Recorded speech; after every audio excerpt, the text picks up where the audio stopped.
Nah, saudara, saya percaya banget tahun ini adalah tahun di mana kita akan memasuki seperti Yosua, ada lembaran baru yang akan terjadi dalam hidup anak-anak Tuhan. Tapi tidak semuanya. Kemarin saya itu ditanya, Bu Ruth, gimana ya, saya tuh bingung. Ada hamba Tuhan yang berkata bahwa tahun 2022 itu akan menjadi tahun yang masih banyak kesukaran. Katanya kita itu akan memasuki masa kesukaran besar. Tapi kok ada juga hamba Tuhan yang berkata tahun 2022 ini akan menjadi tahun banyak sekali favor Tuhan. Nah, ini gimana Bu Ruth, kok jong antara dua pernyataan?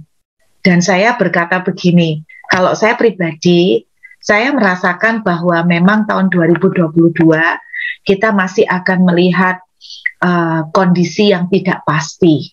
Saya bilang begitu, kita masih akan melihat kondisi yang tidak pasti, tetapi saya melihat juga bahwa tahun 2022 itu akan menjadi tahun yang dimana di tengah kondisi yang tidak pasti ini ada anak-anak Tuhan tertentu yang akan mengalami favor Tuhan yang berlimpah-limpah. Itu yang saya dapat. Angka 20, kalau di dalam huruf Ibrani, angka 20 itu artinya open hand, tangan terbuka. Sedangkan angka 22 itu artinya chaos atau kekacauan. Artinya tahun 2022 ada tangan Tuhan terbuka di tengah kekacauan. Ada tangan Tuhan yang terbuka di tengah chaos. Maksudnya itu begini, di tengah keadaan yang masih akan sulit, di tengah keadaan yang masih banyak tidak menentu, saudara, ada tangan Tuhan yang akan turun atas anak-anak Tuhan tertentu, jadi tidak semuanya. Sekali lagi, atas anak-anak Tuhan tertentu, tidak semuanya. Saya pernah ngomong di awal tahun 2020, saya bilang bahwa tahun 2020 ini kita akan memasuki seperti tahun Elia, disuruh Tuhan bersembunyi di tepi sungai Kerit. Akan terjadi masa kering yang cukup panjang, tapi dengarkan baik-baik, ada anak-anak Tuhan tertentu yang tetap dipelihara oleh Tuhan. Seperti Elia, walaupun kering, tapi tetap dapat makan, dapat minum, karena tangan pemeliharaan Tuhan. Demikian juga, saya menangkap bahwa tahun 2022 ini masih merupakan kelanjutan dari masa kekeringan. Sejak tahun 2020 itu, saya merasakan itu masih ada kelanjutan, saudara, masih ada kelanjutannya. Jadi, ketika kejadian Elia masuk ke tanah kering, kekeringan di kitab 1 Raja-Raja pasal 17 itu, kalau kita belajar, itu kejadiannya masa kekeringan yang dialami Elia itu total sekitar 3 tahun, Bapak Ibu. Kalau saya pas kepo, saya cari-cari berapa lama sih Elia ini, itu 3 tahunan. So, berarti apakah masa kekeringan kita 3 tahun? Saya nggak tahu, Bapak Ibu. Tetapi yang saya tangkap itu begini, bahwa ada anak-anak Tuhan tertentu akan dipelihara oleh Elia, oleh Tuhan seperti Elia.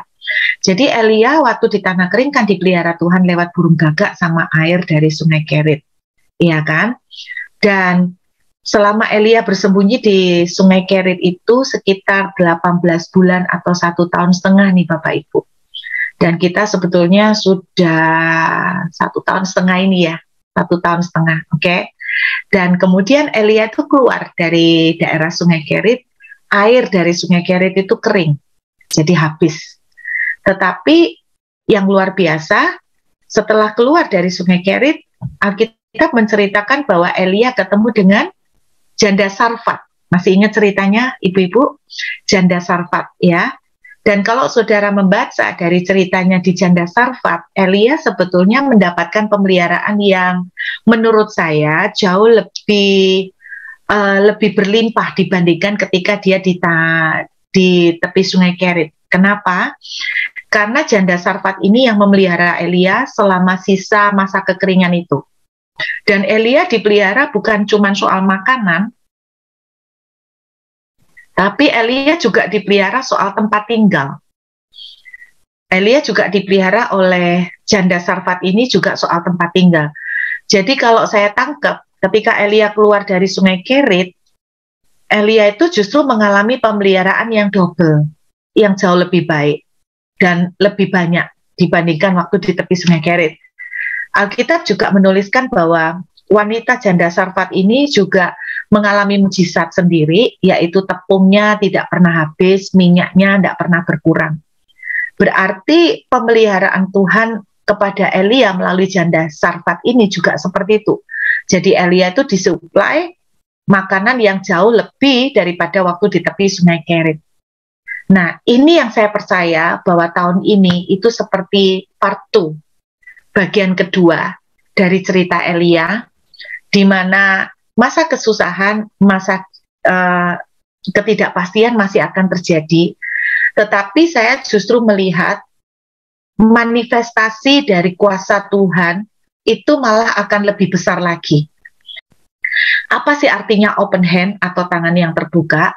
Arti dari tangan yang terbuka adalah blessing yang dicurahkan berlimpah-limpah, yang sangat berlimpah banyaknya. Jadi dia bilang tangan terbuka di Alkitab itu berbicara tentang blessing yang abundant, unlimited, yang sangat berlimpah-limpah. Dia berkata begini bahwa tangan terbuka itu berbicara tentang generosity atau generous hand of God. Tangan Tuhan yang penuh dengan kemurahan hati. Nah, saudara, kalau penuh dengan kemurahan hati berarti berlimpah banget gitu loh. Saudara butuhnya 1 dikasih 10, nah itu namanya murah hati, saudara. Nah, kira-kira seperti itu. Itu yang akan terjadi tahun 2022. Kita masih akan menghadapi chaos. Maksudnya chaos itu keadaan yang tidak pasti. Tetapi justru di tengah-tengah itu anak-anak Tuhan tertentu, itu mereka akan mengalami satu pemeliharaan Tuhan yang double porsi, kira-kira seperti itu.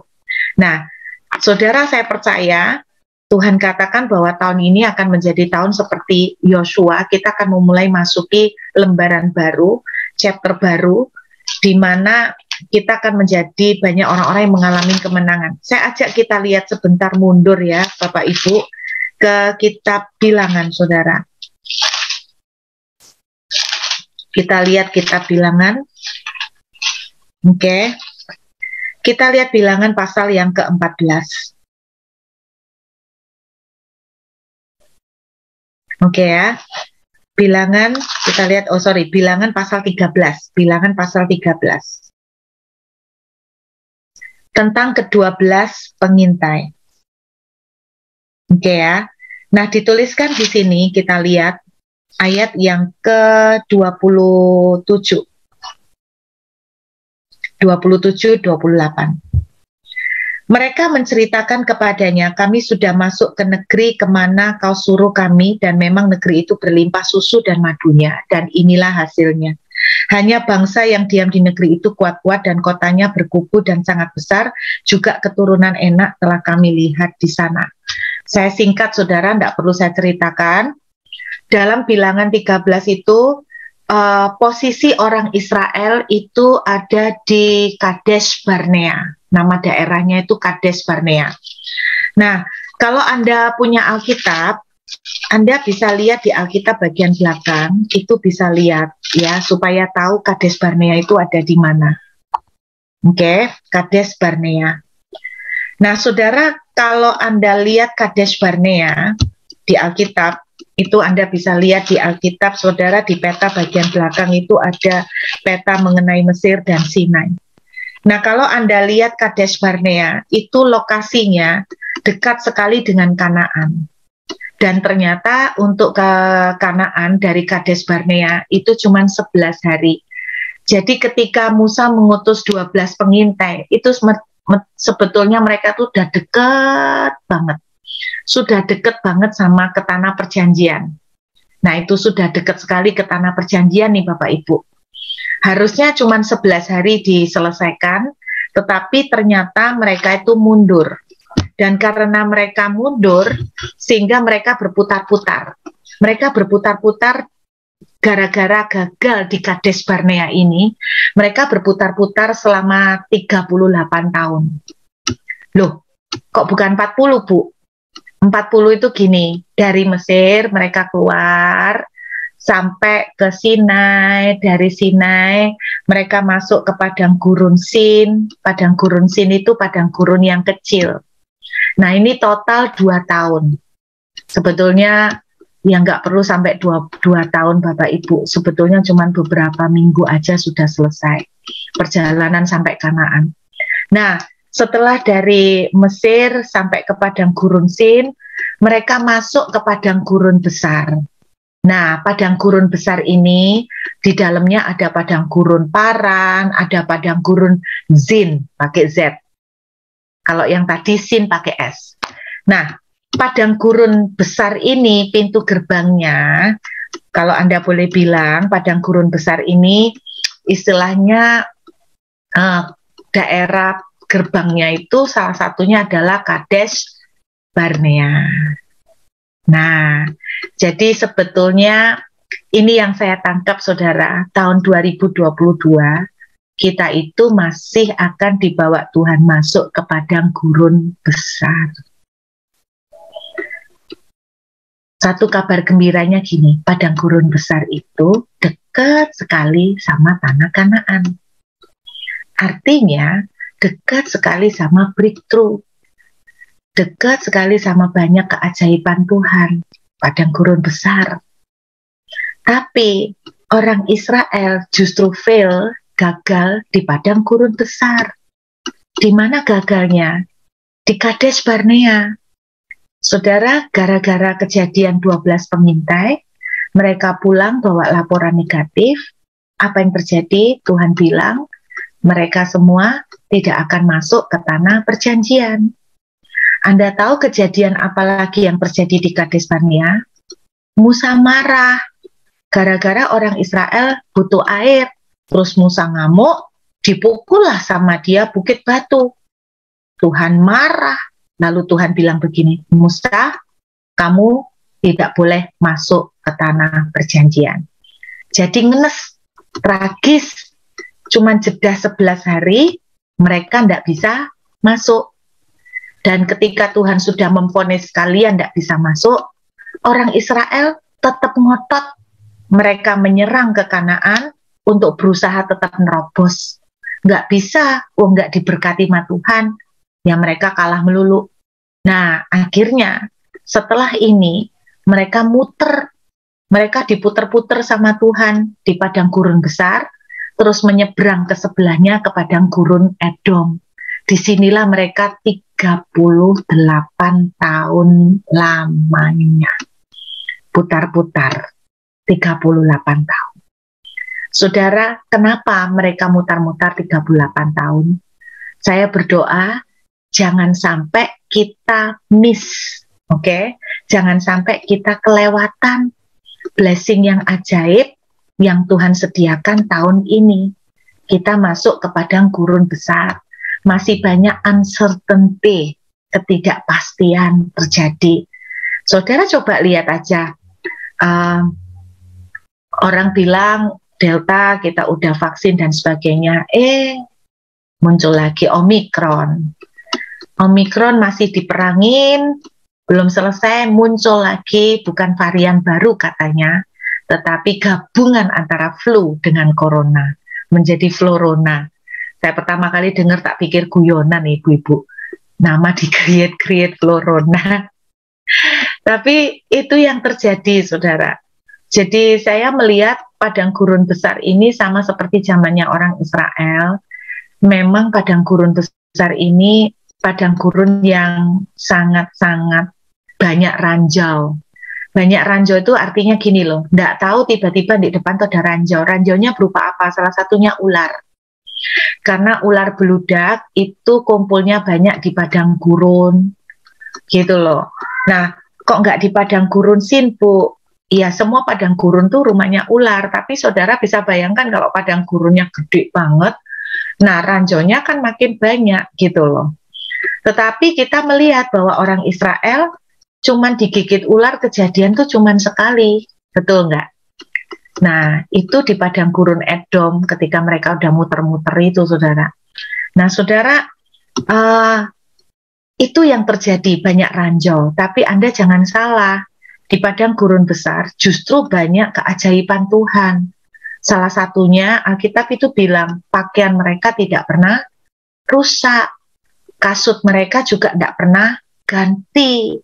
Nah, ini ada pemeliharaan Tuhan yang ajaib. Mereka juga tidak akan digigit ular, gitu toh. Kalau tidak Tuhan yang mengizinkan itu terjadi. Nah, saya berdoa, kita jangan sampai seperti Musa, gagal di Kadesh Barnea.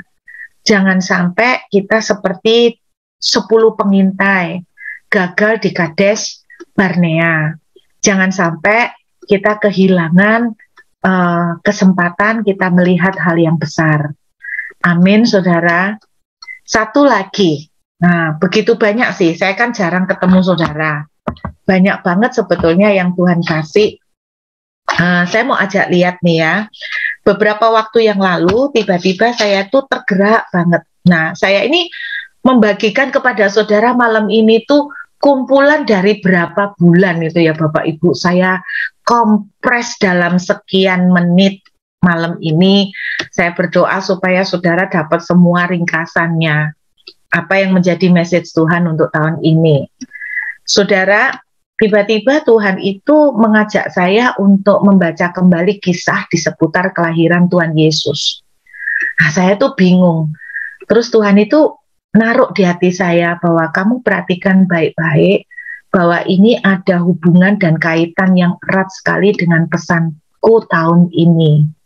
Di Injil Matius pasal 2, saudara, ada 3 daerah yang terkait kuat sekali dengan Tuhan Yesus. 3 daerah. Matius pasal 2 ayat 1, daerah yang pertama adalah Bethlehem. Matius 2 ayat 15, daerah yang kedua adalah Mesir. Ini semua merupakan daerah penting yang berkaitan dengan kelahiran Yesus. Lalu Matius pasal 2 ayat yang ke-23, daerah yang ketiga namanya Nazaret. Nazaret. Nah, Tuhan itu ngomong begini, sekaligus pesan profetik Tuhan pada waktu itu. Kamu perhatikan 3 tempat yang terkait dengan kelahiran Yesus. Yang pertama adalah Bethlehem di ayat 1. Matius 2 ayat 1 cerita orang Majus itu cari Yesus itu ke Yerusalem, bukan ke Bethlehem.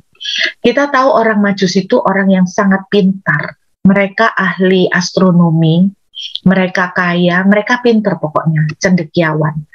Tetapi ternyata mereka dikasih pewahyuan nih ceritanya dari Tuhan bahwa akan lahir juru selamat dunia.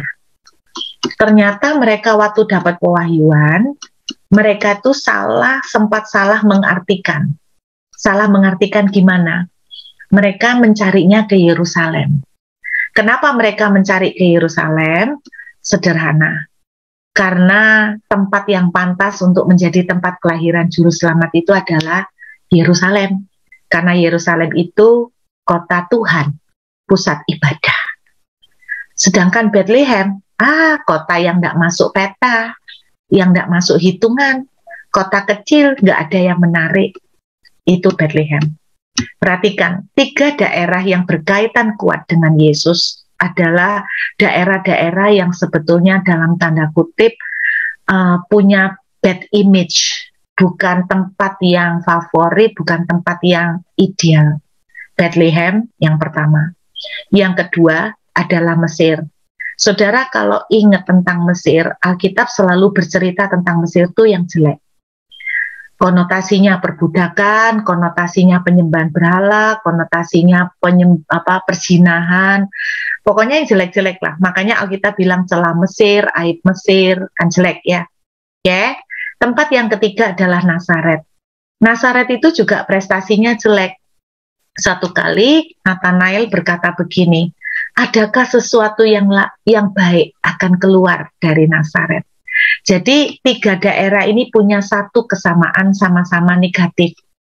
Sama-sama daerah yang negatif. Kenapa Nazaret dibilang adakah sesuatu yang baik akan datang dari Nazaret? Karena Nazaret itu terkenal sebagai kota yang, kalau Surabaya itu mirip-mirip Doli gitulah Bapak Ibu. Kalau Jakarta saya nggak tahu ya. Mirip Doli gitu loh ya. Istilahnya gini, kalau orang tentara Romawi mau berlibur, mereka liburannya ke Nazaret cari perempuan. Makanya Bapak Ibu bisa bayangkan umur 15 tahun Maria hamil, terus dia bilang aku hamil oleh Roh Kudus. Siapa yang percaya? Mereka kan pikir dia nakal sama tentara Romawi. Itu yang terjadi. Singkat cerita, 3 kota ini merupakan daerah yang negatif. Tetapi yang luar biasanya gini, perhatikan, Yesus lahir di Bethlehem. Terus di dalam Matius 2 ayat 15 tadi disebutkan, dari Mesir kupanggil anakku.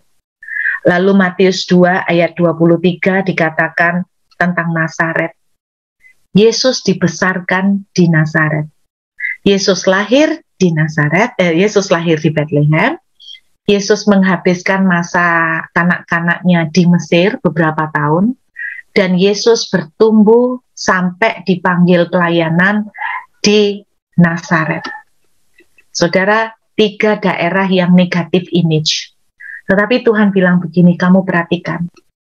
Dan 3-tiganya, Yesus ada di daerah ini bukan karena maunya. Pasangan kudus Maria dan Yosef ada di Bethlehem bukan karena mereka yang mau. Mereka terpaksa ke sana karena ada sensus. Kenapa mereka harus sensus? Karena pemerintah yang bikin peraturan dadak untuk bikin sensus. Kenapa pemerintah bikin sensus? Karena pemerintah mau naikin pajak, sebetulnya begitu. Jadi sebetulnya Yosef dan Maria itu pergi ke Bethlehem bukan karena mau mereka. Kenapa keluarga kudus ada di Mesir? Karena Mesir mereka lari dari pengejaran Herodes. Mereka hidup beberapa tahun di Mesir. Saudara, boleh dibilang 2 tahun kemarin, 2020 dan 2021, saudara tahu, kita itu bukan tahun idealnya kita. 2020 dan 2021 bukan tahun yang kita inginkan. Kita terpaksa, kita dilemparkan di dalam sebuah keadaan yang kita tidak suka. Berapa banyak yang hancur pekerjaannya dan keuangannya, berapa banyak yang mengalami tekanan di tahun-tahun itu, kematian yang terjadi 2020-2021. Bethlehem maupun Mesir maupun Nazaret adalah gambaran tempat yang gelap, tempat yang tidak menyenangkan. 2020 dan 2021 adalah tahun yang gelap, tahun yang berat dan tidak menyenangkan. Tapi dengarkan baik-baik, di tempat yang tidak menyenangkan seperti Bethlehem, Juru Selamat justru lahir di sana. Terus kemudian, di tempat yang sering konotasinya jelek seperti Mesir, kota perjinahan, kota penyembahan berhala, kota perbudakan. Saudara tahu nggak, di kitab Keluaran, pasal 12, saudara tidak usah buka, pada waktu orang Israel keluar dari Mesir, Alkitab menuliskan begini, Tuhan menggerakkan hati orang Mesir. Sehingga apa yang terjadi? Mereka itu tergerak untuk memberikan kepada orang Israel barang-barang berupa emas, perak, dan kain-kain yang mahal. Saudara pernah lihat film Exodus enggak? Keluaran. Orang Israel keluar dari Mesir. Pernah kan dibikin film? Ada versi yang lama sekali. Nah, versi yang lama ini enggak alkitabiah. Kenapa? Karena di versi yang lama saya pernah lihat. Digambarkan di syuting, orang-orang Israel yang keluar dari Mesir itu ada yang engkong-engkong, bungkuk, tongkatan, terus basdani compang-camping, terus kayak gembel. Itu ndak alkitabiah. Orang Israel waktu keluar dari Mesir itu kaya, Bapak Ibu, kaya pol, bawa emas, bawa perak, bawa kain-kain bagus. Saudara, apa yang Tuhan katakan? Dengarkan. 2020 adalah dan 2021 adalah tahun gelap. Tetapi seperti Mesir, daerah yang gelap, 2022 kita akan keluar meninggalkan tahun 2020-2021. Kita akan seperti orang Israel. Kita mengantongin banyak keajaiban, banyak kelimpahan, banyak berkat. Dan saudara tahu, Nazaret, kota yang dianggap kota rada nakal gitu ya. Tetapi Alkitab menuliskan Yesus bertumbuh di Nazaret. Yesus grow up di Nazaret. Dan Alkitab menuliskan dia bertumbuh makin lama, makin disukai Tuhan, dan makin disukai oleh manusia. Dengarkan, tahun 2022, ini artinya open hand Bapak Ibu. Saya percaya semuanya nyambung. Tahun 2022 adalah seperti Nazaret, disukai Tuhan dan disukai manusia, double favor. Saudara, inilah tahun di mana kita akan melihat double favor terjadi. Double favor terjadi. Jadi 2020-2021 memang tahun susah. That's it. Tapi kita keluar, masuk tahun ini, kita akan melihat manifestasi favor kemurahan Tuhan yang berlimpah-limpah. Kata double itu jangan diartikan cuma 2 tok, bukan. Tapi artinya berlipat ganda. Itu yang terjadi. Jadi tahun 2022 justru kita akan mengalami seperti zaman Yosua, mereka menduduki tanah-tanah baru, mereka mengalami banyak kemenangan, mereka banyak menjara, mereka banyak menikmati banyak hal. Amin, saudara. Karena itu ada beberapa hal yang saya cuma mau sampaikan sederhana malam ini. Saudara, satu sikap yang saya rindu kita masuk ke tahun ini, jangan punya sikap seperti perwira yang berkata kalau Tuhan bisa membuka tingkap langit, masakan hal itu terjadi. Saya berdoa jangan mempunyai iman yang seperti itu. Mari masuki tahun ini dengan satu keyakinan. Kalau Tuhan, Engkau bicara melalui hamba-hamba Tuhan, tahun ini tahun double favor. Aku berkata, aku mau ngalaminya. Yes, aku dan seisi rumahku akan mengalami double favor. Aku akan mengalami seperti Yosua, banyak kemenangan akan aku jarah, banyak breakthrough yang akan aku raih di tahun ini. Mari jangan bersikap seperti 10 pengintai yang berkata begini, kami kecil seperti belalang, masa isa ta? Nggak mungkin, sulit, nggak isa. Lihatin kondisi seperti ini, nggak mungkin. Bapak Ibu, kita harus memasuki tahun ini dengan satu iman dulu. Satu iman apa? Satu iman yaitu, yes, amin, aku mau ngalamin. Jangan seperti perwira yang berkata, masa iya ya? Apa iya ya? Kalau Anda sudah bilang, apa iya ya? Maka jadilah seperti apa iya ya? Anda tidak akan pernah ngalamin. Miliki hati seperti Kaleb. Kaleb itu berkata begini, kita pasti bisa menduduki, kita pasti menang, kita pasti meraihnya. Saudara, mari hadapin dengan iman, dan kita berkata dengan optimis, tahun ini aku akan melihat banyak breakthrough. Tahun ini aku melihat anak-anakku akan mengalami breakthrough. Tahun ini keluarga aku akan mengalami breakthrough. Tahun ini aku akan melihat tanah perjanjian, penggenapan janji Tuhan. Tahun ini aku akan melihat kemenangan. Tahun ini aku akan melihat menduduki tanah-tanah baru, mendapatkan jarahan-jarahan yang luar biasa. Saudara, sungguh saya percaya tahun ini ada yang amazing akan terjadi. Banyak nasib akan dirubah nih. Bapak Ibu, Tuhan cuma pesan di Yosua pasal 1 ayat 8. Cuman satu itu. Janganlah engkau lupa memperkatakan kitab Taurat ini, tetapi renungkan itu siang dan malam, supaya engkau bertindak hati-hati sesuai dengan segala yang tertulis di dalamnya. Sebab dengan demikian perjalananmu akan berhasil dan engkau akan beruntung. Sikap pertama, tadi saya bilang, yuk Bapak Ibu, kita ini bodoh-bodohan lah. Pokoknya Tuhan bilang apa lewat hamba-hamba Tuhan, yang positif. Mari kita katakan, amin, aku mau ngalamin itu. Amin, aku adalah termasuk orang yang akan mendapatkan itu. Yang kedua, Tuhan itu cuma pesan satu loh sama Yosua. Jangan lupa memperkatakan kitab Taurat ini. Bapak Ibu, waktu saya belajar membedah kata, jangan lupa memperkatakan dan merenungkan siang malam. Kalau saya boleh terjemahkan itu gini. Satu, kata memperkatakan itu ternyata juga punya arti murmur. Murmur itu kalau bahasa Inggrisnya murmur itu bergumam. Bergumam tahu ya? Bergumam. Bergumam itu ngomong dengan suara soft. Oke? Itu arti murmur. Ternyata merenungkan itu bukan kayak gini, bukan diam terus dipikirkan, bukan gitu. Ternyata merenungkan itu salah satu pengertiannya adalah bergumam. Terus saya kaget, kata merenungkan ternyata punya pengertian juga gini.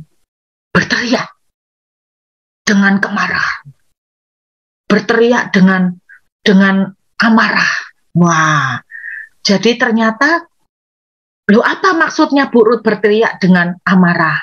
Maksudnya itu gini, jadi kalau kamu marah, jangan teriakkan, kurang ajar lu, binatang lu. Jadi Tuhan itu bilang, waktu kamu merenungkan firman Tuhan siang dan malam, itu salah satu pengertiannya, teriakkan siang dan malam. Berarti kalau saudara lagi mau marah, saudara jangan katakan, jengkelin kamu, binatang lu, monyong lu, kurang ajar lu, jangan katakan begitu. Tetapi Tuhan itu ngajarin, ubah ketika kamu emosi, keluarkan kata-kata, haleluya, Tuhan, kamu itu benar-benar luar biasa, kamu orang yang sangat diberkati sama Tuhan. Itu dalam kondisi marah. Jadi artinya Tuhan itu ngajarin gini loh, lu mau kondisi marah, lu ngomong firman. Bahasanya tuh gitu. Dan saya waktu membedah lagi, kata merenungkan itu juga bisik-bisik. Jadi waktu bisik-bisik pun bisikkan firman. Terus saya membaca lagi arti kata merenungkan, bayangkan. Jadi ternyata bayangkan pun bayangkan firman.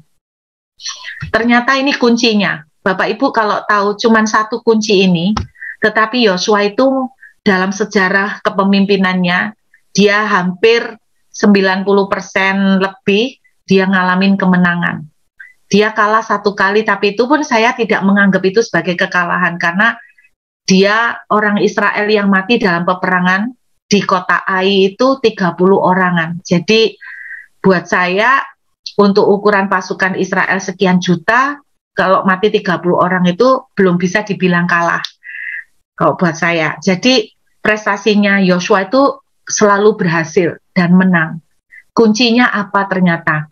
Ternyata gini Bapak Ibu, ngomong firman, lagi mau ngamuk firman, lagi mau ngomel firman, terus lagi mau emosi firman.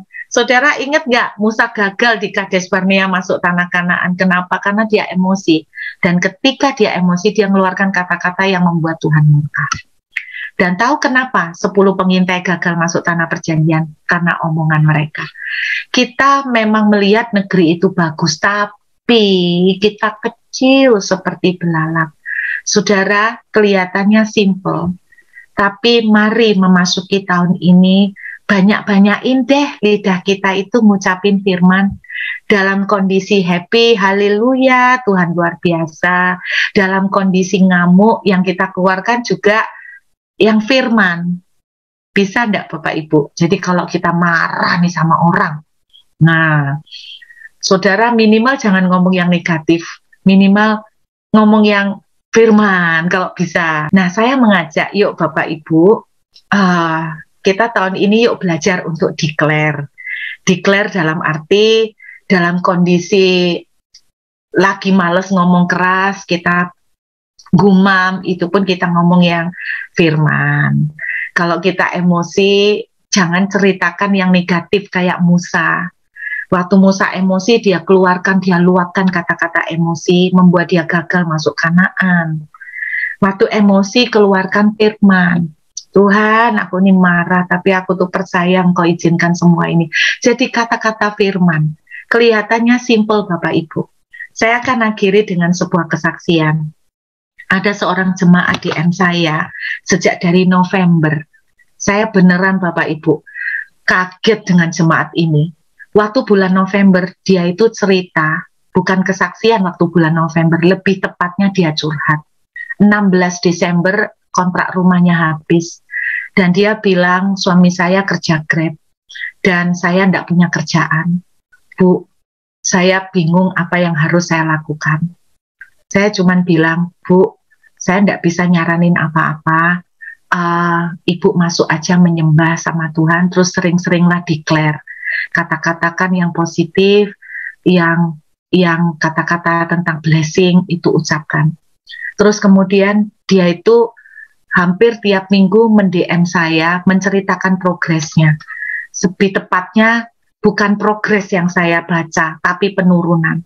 Sampai kurang sedikit tanggal 16, dia tuh stres dan dia DM, katanya, Bu, saya sudah keliling sampai seluruh daerah, nggak ada rumah yang budgetnya masuk.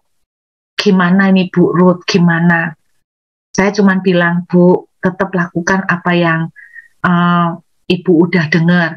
Nah, dia tuh ngomong, saya itu dengerin khotbahnya Bu Ruth tentang kata-kata, saya mendengarkan khotbahnya Bu Ruth tentang belajar tenang, saya mendengarkan khotbahnya Bu Ruth tentang pikiran. Terus dia cerita, singkatnya, tanggal 2 Januari tahun 2022, sesuatu yang amazing terjadi. Dia bilang, dia dapat berkat mujizat sebuah rumah, dan dia mendapatkan pekerjaan yang sangat luar biasa dengan gaji yang sangat luar biasa.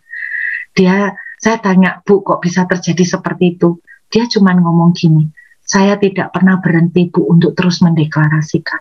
Saya terus memperkatakan, baik dengan kondisi lemah, baik dengan kondisi menangis, baik dengan kondisi iman saya lagi down, saya terus memperkatakan, saya terus berkata, Tuhan tidak akan tinggal diam, Tuhan tidak akan pernah terlambat.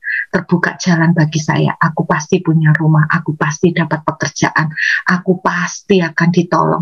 Saya tidak berhenti-berhenti, Bu. Satu hari saya bisa ngomong puluhan kali, ratusan kali, mungkin saya sudah tidak hitung. Saya cuma melakukan apa yang saya dengar dari khotbah. Saya telatenin, Bu Ruth, saya telatenin. Dan saya tidak pernah menyangka, saya juga yang mendengarnya tidak menyangka. Sungguh di awal tahun ini dia sudah dapat breakthrough yang luar biasa. Saya ngomong sama teman-teman, siap-siap, Po. Kamu tahun ini tuh benar-benar ada lembaran baru bagi kamu yang percaya. Lembaran baru seperti apa? Lembaran baru soal pekerjaan, lembaran baru soal rumah. Kamu yang selama ini kontrak, ayo tangkepan dengan iman bahwa tahun ini kamu mosok nggak capek kontrak-kontrak terus. Tahun ini kamu mendapatkan rumah, tahun ini kamu melihat pemulihan, tahun ini kamu melihat terobosan. Bapak Ibu, saya mau bagi. Mari pandang dengan sikap optimis Tuhan. Aku tidak mau ketinggalan. Ketika Elisa berkata, besok harga tepung murah, mari kita belajar, aku mau ngalaminya. Aku tidak tahu bagaimana caranya, tapi aku mau ngalaminya.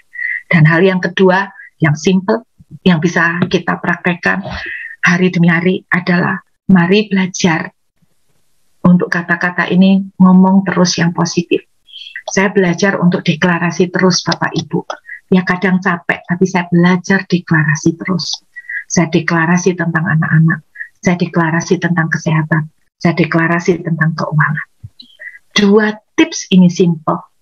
Lakukan aja 2 tips.